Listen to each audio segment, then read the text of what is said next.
Hökmdar soruşdu. Niyə gülürsən? Şah sağ olsun. Qonşumun əməlinə gülürəm. Qonşum arvadını valideynlərinin yanına yola salıb. Yolda tut yarpağı yığan bir arvad görür. Arvad onun xoşuna gəlir və o arvadı ələ gətirməyə çalışır. Dönüb arvadının dalınca baxanda görür ki, onu da kimsə eyni məqsədlə əyləndirir. Yadıma düşdü, ona gülürəm. Hökmdar onun nəyə işarə vurduğunu başa düşüb, qoşununu geri göndərir. Evə çatanda doğrudan da görür ki, ölkəsinin şimal torpaqlarına düşmənlər hücum edib. Bir nəfər yan çucunun yanına gəlib deyir, xəstəliyin əlamətlərini sayın. Öz icmamda tərifi şöhrət hesab etmirəm. Tənəni təhqir hesab etmirəm. Əldə elədiyimə sevinmirəm. İtirdiyimə kədərlənmirəm. Həyata ölüm kimi baxıram. Varlanmağa yoxsulluq kimi baxıram. Özümə özgə kimi baxıram. Öz evimdə qonaq kimi yaşayıram. Heç bir rütbə və mükafat məni sevindirmir. Heç bir cəza və ya vəd məni qorxutmur. Heç bir müvəffəqiyyət və ya məğlubiyyət məni dəyişmir. Siz dünyada ən böyük müdrikliyi xəstəlik sayırsınız? Həkim cavab verir. Çujan Tsızı Eramızdan əvvəl 369-286-cı illər. Qədim Çin filosofu. Daosizmin banilərindən biri. Çujan Tsızı Sun çarlığının Xuanxe vadisində anadan olub. Gəncliyində lak ağacları plantasiyasında nəzarətçi işləyib. Sonralar işdən çıxıb azad filosof kimi yaşamağa başlayıb və çox böyük şöhrət qazanıb. Dərin dərrakəli ləqəbini almışdı. Rəvayətə görə sadə, təvəzzükar bir adam olmuşdu. Yoxsul həyat sürüb, səndəl hörməklə dolanıb. Əyalət hakiminin məsləhətçisi vəzifəsindən imtina eləmişdi. Pritçalar şəklində yazılmış Çujan Tsızı əsərindəki qısa novellalar, dialoqlar başdan-başa konfutsiçilərin və monistiçilərin əleyhinə çevrilmişdi. İnsanın bütün ləyaqətini, həyatını, bütün dəyərini onun təbiətlə həmahəng olmasında görür. Bu mənada təbiiliyi və təbiəti korlayan hər cür dövlət hakimiyyətinin, mənəviyyatçılığın və ağıllılığın əleyhinə çıxır. Sivilizasiyanın bəlasından xilas olmağı təbiətin qoynuna qaçmaqda görür. Fraqmentlər. Bir dəfə Çujan yuxuda görür ki, kəpənəkdir. Qayğısız-qayğısız qanad çalıb uçur. O ürəkdən ləzzət alır. Bilmirdi ki, Çujandır. Birdən oyanıb gördü ki, Çujandır və başa düşə bilmədi ki, Çujana elə gəlirdi ki, o kəpənəkdir. Yoxsa kəpənəkdir yuxuda görür ki, Çujandır. Dülgər Krementisi çarlığına gedərkən yolda yer mihrabının yanında dövrəsinə onlarla qol çatmayan dağ yüksəkliyində nəhəng bir palıd görür. Onun yerdən 80 dirsək hündürlükdə nəhəng çətiri vardı. Avaralar yarmarkaya yığışan kimi hamı onun tamaşasına yığışmışdı. Dülgər dayanmadan, heç dönüb baxmadan öz yolu ilə gedir. Şagirdləri ağaca doyunca tamaşa edir. Gəlib ona çatır və soruşurlar. Niyə siz yan ötüb heç dönüb baxmadınız da? Müəllim, axı biz əlimizə balta və dəhrə alıb sizin dalınızca gələndən bəri belə gözəl material görməmişdik. Bəstirin, kəsin səsinizi, deyə Dülgər onlara acıqlanır. Ondan heç nə çıxmaz. Qayıq düzəltsən batacaq, tabut düzəltsən tezliklə çürüyəcək. Qab düzəltsən çatlayacaq, qapı düzəltsən şirəsi axacaq, sütun düzəltsən qurd yeyəcək. Bu ağac yararsızdır, ona görə çox yaşayıb. Dülgər evə qayıdandan sonra yuxuda görür ki, mihrab yaxınlığındakı palıd ona deyir. Sən məni hansı ağaclara oxşatmaq istəyirsən? Bəzək ağaclarına mı? Yemişan və ya portaxala mı? Onların meyvəsi yetişən kimi dərilir. Dəriləndə isə böyük budaqları sınır, kiçikləri qırılır. Xeyir verdiklərinə görə bütün ömürləri boyu təhqir olunub əziyyət çəkirlər. Təbiətin onlara verdiyi ömrü yaşaya bilməyib məhv olurlar. Buna görə də mən çoxdan bəri səmərəsiz olmağa çalışıb öz istəyimə nail oldum. Bunun xeyri isə göz qabağındadır. Əgər bir şeyə yarasaydım, bu qədər yüksələ bilərdimmi? Bundan başqa sən də bir şey, mən də bir şeyəm. Məgər bir şey digəri haqqında fikir yürüdə bilərmi? Səmərəsiz, öləri məxluq olan sən insan, səmərəsiz ağacı mühakimə eləməyə haqqın varmı? Aylandan sonra Dülgər yuxusunu yozmağa başlayır. Şagirdləri ondan soruşurlar. Əgər palıd xeyir verməyə can atmırsa, niyə bəs mihrab yanında bitib? Kəsin səsinizi. O burada ona görə bitib ki, nadanlar onu təhqir eləməsinlər. Bununla belə o tamam başqa bir səbəbə görə uzun ömür sürüb. Onu adi ölçülərlə mühakimə eləsək, biz həqiqətdən uzaqlaşmış olarıq. Qədim Yunanistan və Roma. Fales, eramızdan əvvəl 625-547-ci illər. Qədim Yunanistanın 7 müdrikinin sonuncu nümayəndəsi Falesdir. Fales qədim Yunanistanın ilk filosofu sayılır. Faleslə başlanan Yunan fəlsəfəsi, Egey fəlsəfəsi, İoniya fəlsəfəsi və İtalik fəlsəfəsi kimi məktəblərə bölünür. Egey fəlsəfəsi Homer və Hesiodun mifoloji dünya görüşlərindən, Orfiklərdən və nəhayət Yunan fəlsəfəsi ilə sıx bağlı olan Babil və Misir fəlsəfəsindən bəhs edir. İoniya məktəbinə Fales, Anaksimander, Anaksimen, Anaksagor, Heraklit, Sakrat, Platon və başqaları daxildir. İtalik fəlsəfəsinə isə Pifagor, Filolay, Parmenid, Zenon və başqaları daxildir. Qədim Yunan əfsanələrinin birində deyilir ki, bir dəfə Allah Hefes qızıldan 3 ayaq hazırlayır. Ancaq onu oğurlayıb Kos dənizinə atırlar. Millet balıqçıları onu dənizdən çıxaranda Koslularla aralarında mübahisə düşür. Mübahisəni həll etmək üçün Delf kahininə müraciət edərkən kahin onlara deyir: "Gərək 3 ayaq ən müdrik adamın evində olsun." 7 müdrikin hər birinə təqdim edəndə o başqasına göndərir. Beləliklə qızıl 3 ayaq ikinci dəfə Falesə qayıdır. Platon və Aristoteldən bəri bütün mütəfəkkirlər onu ilk filosof hesab edirlər. Fales eramızdan əvvəl 625-ci ildə Milet şəhərində əsl nəcabətli ailədə doğulub. Cavanlığında Misirə, Babilə səyahəti nəticəsində riyaziyyatı, həndəsəni, astronomiyanı öyrənmiş, onları vətənində tətbiq etmişdi. Uzaqgörənliyi nəticəsində çoxlu sərvət qazanmış və azad, sərbəst ömür sürmüşdü. 78 yaşında idman yarışlarına tamaşa edərkən ölmüşdü. Rəvayətə görə vətənində günəşin tutulmasını qabaqcadan ilk dəfə o xəbər vermişdi. Dövlət məsələlərində uzaqgörənliyi sayəsində İoniya şəhərlərini bir çox fəlakətlərdən xilas etmişdir. Rəvayətə görə Misir piramidalarının hündürlüyünü ilk dəfə Fales ölçmüşdü. O bunu insanın kölgəsinin boyu ilə eyni uzunluqda olanda ölçüb öyrənmişdi. O suyun canlı aləmin əsasında durduğunu deməklə kosmogonik ideyanın yaradıcısı olmuş və buna görə də elm fəlsəfəsinin banisi sayılır. Aforizmləri. Fales deyəndə ki, həyatla ölümün heç bir fərqi yoxdur. Eşidənlərdən biri soruşur: "Bəs onda niyə ölmürsən?" Çünki fərqi yoxdur. Ən ağla sığmaz şey nədir? Tiranı qoca görmək. Ən güclü şey nədir? Zərurət. Hamı üçün ümumi olan nədir? Ümid. Ən çətin şey nədir? Öz-özünü dərk eləmək. Ən asan şey nədir? Başqasına məsləhət vermək. Bədbəxtliyi nə vaxt yüngül keçirmək olar? Düşməni daha pis vəziyyətdə görəndə. Anaksagor, eramızdan əvvəl 500-423-cü illər. Qədim Yunan filosofu. Klazomen şəhərində doğulub.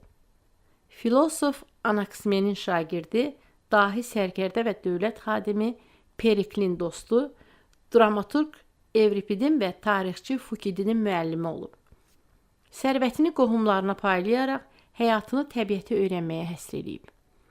Vətəni barədə düşünmədiyinə görə onu qınayanlara əli ilə göyləri göstərib. Tamamilə əksinə, elə gecə-gündüz düşündüklərim yalnız vətən barəsindədir demişdi. Allahsızlıqda ittiham olunub. məhkəmədə qiyabi olaraq ölümə məhkum edildiyini eşidəndə belə demişdi: Təbiət onların özünü çoxdan ölümə məhkum etmişdir. Anaksagora görə kainat sonsuz dərəcədə kiçik və ədəbi hissəciklərdən təşkil edilib. O, bu hissəcikləri şeylərin toxumu hesab edib homeomerlər adlandırmışdı. Anaksagora görə ağıl ən incə və yüngül materiya kimi zərrəcikləri birləşdirir, ayırır və hərəkətə gətirir. Bu fikrinə görə onun özünə ağıl nus ləqəbi vermişdilər. Fikirləri. Haçansa bütün cisimlər bir yerdə olublar. Ağıl onları ayırdı və nizama saldı. Varlığın əsası kiçik, əbədi, müxtəlif keyfiyyətli hisslərin dərk edə bilmədiyi hissəciklər homeomerlərdir. Onlar necə heçdən yaranıb və necə heçə çevrilir, heç cür dərk etmək olmaz. Hər şeydə hər nədən var. İnsan yalnız çörək və su ilə qidalananda belə həmin çörəklə su bədənimizdə tükə, dırnağa, damara, ətə, sümüyə, əzələyə və s. çevrilir. Heraklit. Eramızdan əvvəl 540-480-ci illər. Qədim Yunan filosofu. Efes şəhərində doğulub. Dialektikanın banisidir. Şəhər hökmdarlığından imtina edib. Hakimiyyəti qardaşına vermiş. Artemida məbədinə çəkilib uşaqlarla oynamağa başlamışdı. Efeslilərin tənəsinə cavab olaraq demişdi ki, sizin kimiləri idarə etməkdənsə, sizin uşaqlarınızla oynamaq daha yaxşıdır. Qara cəmaata ikrah etdiyini sübut eləmək üçün dağlara çəkilib ot ələflə dolanmış, nəticədə xəstələnib ölmüşdü. Artemida məbədində yaşayarkən Təbiət haqqında adlı əsərini yazmışdı. Əsər itmiş antik filosofların və təzkirəçilərin əsərlərində fraqmentləri qalmışdı. Heraklitə görə hər şey oddan əmələ gəlir. Mütəmadi olaraq dəyişir. Suya, havaya, torpağa dönüb, sonra yenidən oda çevrilir. Dünyada dəyişməz və hərəkətsiz heç nə yoxdur. Ziddiyyətlər bir-birinə keçir. İran şahı Dara onun əsərini oxuyub, filosofu sarayına dəvət eləmişdi. Lakin Heraklit nadanlar arasında yaşasa da vətənini tərk etməmişdi. Deyimləri. Bir çayda 2 dəfə çimmək olmaz. Adamların çoxu başlarına gələnlərdən qətiyyən ağıllanmırlar. Xalq qanun yolunda öz evinin divarı üçün vuruşduğu kimi vuruşmalıdır. Əbədiyyət şahmat fiqurları ilə əylənən uşaq kimidir. Yuxarıya və aşağıya gedən yol eynidir. Dinclik dəyişiklikdədir. Mən özümü tədqiq edirəm. Xəstəlik sağlamlığın, şər xeyrin, aclıq toxluğun, yorğunluq istirahətin ləzzətini bildirir. Təbiət gizlənməyi sevir. Müdriklik təbiətlə həmahəng dolanmaqdadır. Efeslilər, rüsvay olmaq üçün sizi görüm dövlətli olasınız. İnsan yatıb ölülərlə görüşür, oyanıb dirilərlə. Bir dənə əgər ən yaxşısa, mənim üçün 10 minə bərabərdir. Pifagor. Eramızdan əvvəl 580-500-cü illər. Bəzi antik bioqraflar Pifagoru Samoslu, bəziləri isə mənşəcə Etrusk hesab edirlər. Əslində bizcə hər iki tərəf haqlıdır.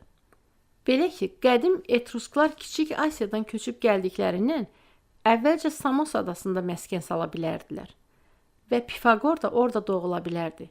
Yəqin belə də olub. Onun atası Minesarx Daşyonan olub. Rəvayətə görə gəncliyində Pifagor da bu sənətin mahir ustasıymış. Antik heykəllərdən biri filosofu daş yonarkən əbədiləşdirib. Yeniyetmə ikən gələcək filosof Lesbos adasına gəlib. Bir müddət Ferekidin şagirdi olur. Onun ölümündən sonra yenə Samos adasına qayıdıb, qoca müdrik Hermodamantdan dərs alır. Bilik öyrənmək eşqi ilə Pifagor 22 yaşında vətənini tərk edib Misirə yola düşür. Uzun illər ərzində burada məşhur kahin Amasisdən həm Misir dilini, həm də o dövr üçün gizli sayılan bir sıra elmləri öyrənir. Sonra Babilə gəlib 12 il Xaldeylərdən və maqlardan dərs alır. Həm riyaziyyat, həndəsə, astronomiya, həm də sehirli elmlər və əməlləri dərindən öyrənir. Bundan sonra vətəninə qayıdır. Ancaq burada hökm sürən despotizmə dözə bilməyib, Böyük Yunanıstana, yəni İtaliyaya köçür. Qalan ömrünü Kroton şəhərində yaşayıb, Pifagor ittifaqını yaradır. İttifaqın 300 nəfər üzvü olub. O burada qanunlar yazır, şagirdləri ilə şəhərin idarə işini aparır. İttifaqın Yunanıstanın Afina, Korinf şəhərlərində, ha belə Böyük Yunanıstanın Tarent, Sibaris, Regia şəhərlərində və nəhayət bəzi adalarda da şöbələri olub. İttifaqın üzvləri vaxtaşırı bir yerə toplaşır, müəllimlərinin nitqini dinləyirlərmiş. Laertli Diogen yazır ki, İttifaqın təzə üzvləri əvvəlcə 5 il onun üzünü görmədən səsinə qulaq asmışlar. Yalnız bundan sonra onun üzünü görməyə icazə verirlərmiş. Pifagor kilonçuların təqibindən Metapont şəhərinə qaçıb, təxminən eramızdan əvvəl 512-ci ildə burada vəfat edib. Pifagor necə adam olub, onun müdrikliyi nədədir?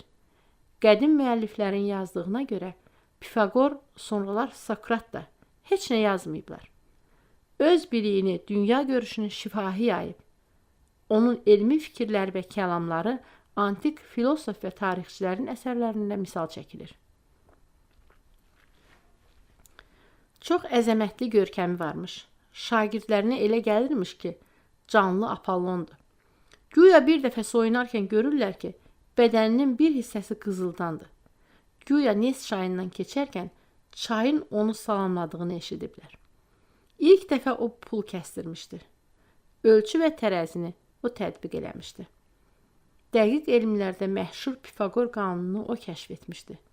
Rəqəmlər haqqında bütöv bir fəlsəfi elm yaratmışdı. Pifagorun Fiona adlı qadını, Damo adlı qızı olmuşdu. Oğlu Telag sonralar məşhur filosof Empedoklun müəllimi olsa da, özündən sonra əsər qoymamışdı. Anasının isə aforizmləri yadigar qalıb. Pifagorun məsləhətləri: alovu bıçaqla kəsmə, tərəzi üstdən atılma, kimə gəldi əl vermə, ürək və lobya yemə, çörəyi sındırma və s. Aforizmləri: yoxsulun həyatı sahilə yaxın üzən gəmidir.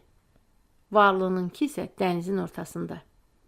Birinci sahilə asan yanala bilər. İkincisi isə çətin. Həmişə doğru danışsan, Allahlara bənzəyərsən. Həyat meydandır. Kimi yarışmağa gəlir, kimi alverə. Amma xoşbəxt tamaşaya gələnlərdir. Pifagordan soruşurlar: oğlum olsa necə tərbiyə eləyim? Ədalət olan ölkədə doğulsa bəsdir. Pifagorun iki məşhur fikri fəlsəfə tarixində dərin iz buraxıb. Bunların biri ruhun bir canlıdan başqa bir canlıya keçməsi, ikincisi isə hadisələrin və talelərin dönə-dönə təkrarı, dövranı haqqında mülahizələrdir. Fəlsəfə tarixçisi Neoplatonçu Porfiri bu barədə belə yazmışdır. Pifagorun fikrincə ruh ölməzdir. Dünyada baş verən bütün hadisələr müəyyən fasilədən sonra yenidən təkrar olunur. Ümumiyyətlə təzə heç nə baş vermir. Bütün bu fikirlərinə görədir ki, hələ eramızdan əvvəl 5-ci əsrdə yaşamış böyük Yunan tarixçisi Herodot Pifagoru Yunanlıların ən müdriki adlandırmışdı. Zenon, eramızdan əvvəl 6-cı əsr. Eleyli Zenon, qədim Yunan filosofu. Parmenidin oğulluğu və sevimli şagirdi. Dialektikanın yaradıcısı. Eley tiranı Nearxa qarşı sui-qəsdə iştirakına görə tutulub dindirilərkən, Niyə arxın yoldaşın kimdir sualına belə cavab vermişdi. Sənsən, ey şəhərimizin bəlası. Sonra yoldaşlarına tərəf dönüb, tiranın qabağında niyə sürünürsüz? Sizə əzab verəcəyindən mi qorxursunuz? Demiş və dişi ilə dilini parçalayıb Niarxın üzünə tüpürmüşdür. Bunu görən cəmaat həyəcana gəlib tiranı daşqalaq eləyib öldürmüşlər. Zenon bir filosof kimi öz paradoksları ilə məşhurdur. Onun fikrincə yalnız dünyalar mövcuddur. Kainatda heç bir boşluq yoxdur. Təbiət isti və soyuqdan, quru və yaşdan, onların müxtəlif birləşmə və çevrilmələrindən əmələ gəlib. İnsanlar torpaqdan yaranıb, ruh isə 4 ünsürün birləşməsindən. Əgər çoxlu şeylər mövcuddursa, onda onlar həqiqətdə nə qədər varsa, düz o qədər də olmalıdırlar. Qətiyyən özlərindən nə az, nə də çox ola bilərlər. Əgər onlar olduqları qədərsə, onda sayca məhduddurlar. Əgər çoxlu şeylər mövcuddursa, onda varlıq sayca sonsuzdur. Çünki ayrılıqda olan şeylərin aralarında başqa şeylər də olmalıdır. Onların da aralarında yenə başqaları və bu minvalla varlıq sayca sonsuzdur. Zenonun 4 paradoksu. Hərəkət edən cisim nə olduğu yerdə hərəkət edir, nə də olmadığı yerdə. Çünki yer dəyişən cisim məsafəni axıra kimi getməzdən əvvəl yarısını getməlidir. Axil tısbağaya çata bilməz. Çünki təqib edən əvvəlcə təqib edilənin durduğu yerə çatmalıdır. O çatana qədər qaçan daim müəyyən məsafə qət edəcək. Uçan ox tərpənməzdir. Çünki zaman ayrı-ayrı indilərdən əmələ gəlir. İki eyni kütlə yarış meydanında, ancaq biri meydanın axırında, o biri isə ortasında əks istiqamətlərdə eyni sürətlə hərəkət edərsə, nəticədə zamanın yarısı onun 2 dəfə çoxuna bərabər olacaqdır. Empedokl, eramızdan əvvəl 485-425-ci illər. Qədim Yunan filosofu. Siciliya adasındakı Agrikent şəhərində zadəgan ailəsində doğulub. Mənşəyinə baxmayaraq demokratiya tərəfdarı olmuşdu. Təbiət haqqında və Təmizlənmə adlı əsərlərini şeirlə yazıb. Hər ikisindən parçalar qalıb. Gəncliyində Pifaqorun dinləyicisi olub. Dövlətli adam imiş. Qızıl kəmər bağlayar, zərli zibalı paltar geyinərmiş. Şəhərində hakim olmaqdan imtina edib. Uzaq görənliyi ilə həmyerlilərini bir çox fəlakətlərdən xilas edib. Həm də görkəmli həkim imiş. Günəşin və ayın tutulması səbəbini düzgün izah eləmiş. Bitkilərin və heyvanların əmələ gəlməsinə dair təkamülə yaxın fikir söyləmişdir.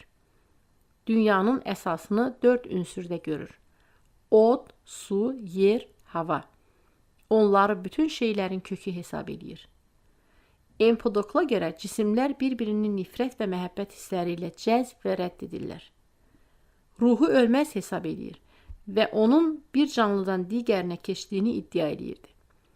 Onun bu ideyası uzun əsrlər bir çox mütəfəkkirlərin dünya görüşünün əsasını təşkil etmişdir. O da Heraklit kimi bütün kainatı daim hərəkətdə və dəyişən hesab edir. Təmizlənmə əsərindən.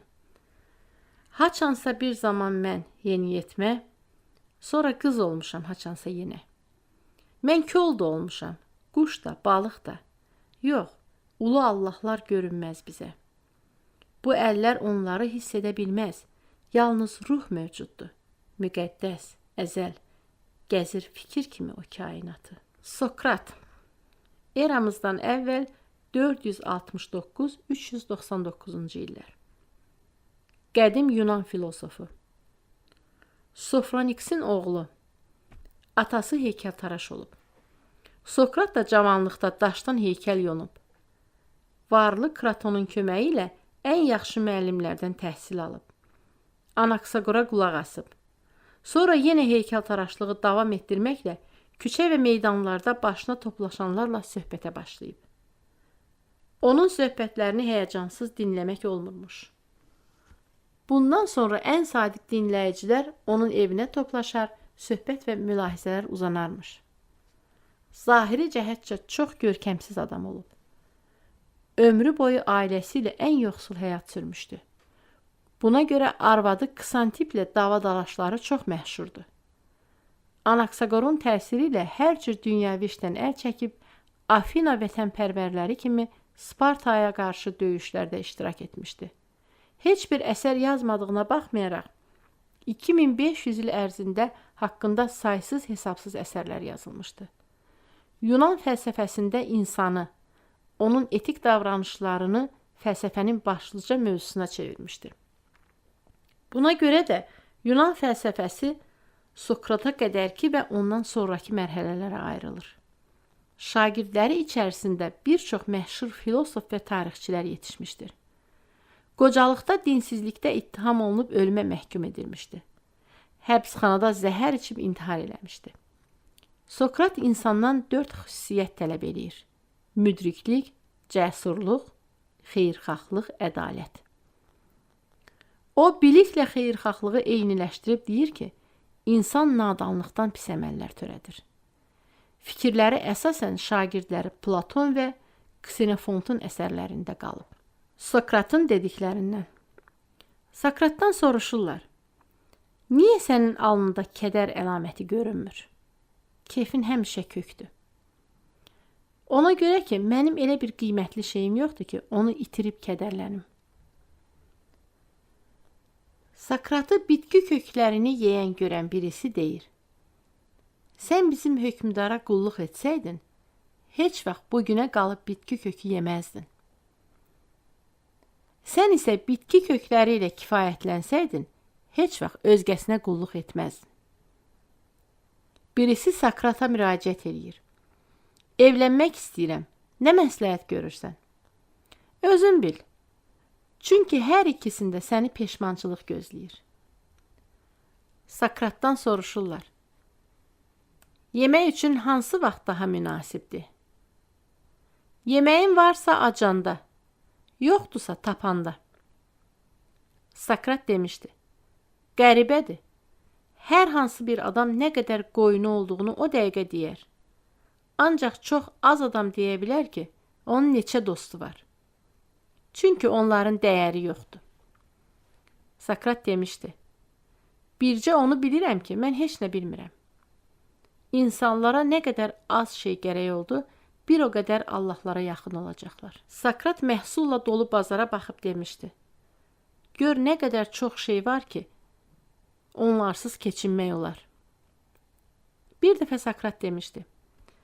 Adamlar o qədər əlləşirlər ki, daşı yonub insana oxşatsınlar. Amma fikirləşmirlər ki, özləri daşa oxşamasınlar. Sokrata deyirlər, bir nəfər sənin barəndə pis danışırdı. Çünki ona yaxşı danışmağı öyrətməyib. Demokrit, eramızdan əvvəl 460-350-ci illər. Demokrit eramızdan əvvəl 460-cı ildə əhalisinin kütbeyinliyi ilə məşhur olan Abder şəhərində doğulub. Atadan qalma sərvət 3 qardaş arasında bölünərkən, Demokrit ən az hissəsini götürür və gənc yaşlarında səyahətə çıxır. Uzun illər Misiri, Babili və hətta Hindistanı gəzir. Dövrün bütün elmlərini dərindən öyrənir.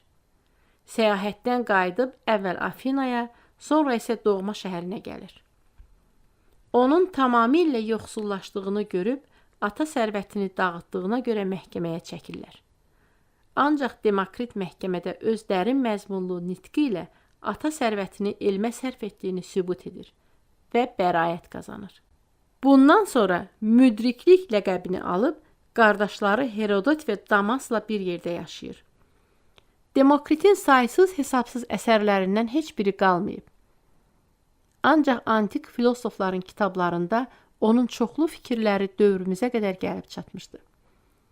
Tibb elminin atası Hipokrat onunla görüşəndən sonra köçüb Abderdə yaşamış və filosofa hörmət xatirinə əsərlərini onun doğma Dori ləhcəsində yazmışdı.